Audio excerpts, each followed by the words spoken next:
Alright, what's up guys? Welcome back to my channel. So for today's video guys, unang-una sa lahat, hindi sa online slide na mag-gaming mouse ang first on slide lang naman guys, pero hindi pa gaming mouse to. Legit to guys.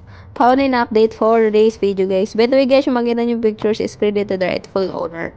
Paunin update, Paolo Abelino and Janine Gutierrez update for today's video guys. Guys, may bago na namang project si Janine guys. So ito yung minay din niya as in ngayon lang. Ayan, thank you sa wakas. So happy to finally work with you. Direk Eric Mate, alam mo lang yung saya ko. Hands up. Tagal ko ng goal to see you soon, Direk.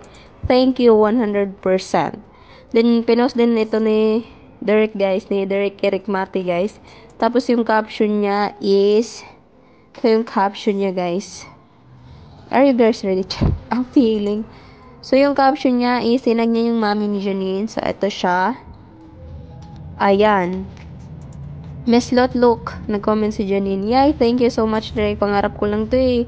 Then, yung mami ni Janine. Yahoo, finally. Matagal ng pangarap ni Janine. Then, guys, exciting part is, sino nga ba yung makaka-partner ni Janine Gutierrez dito, guys? So, marami yung nagtanong. So, ito na picture is rinipost ng Solid Paunin fan account sa kanilang Instagram account.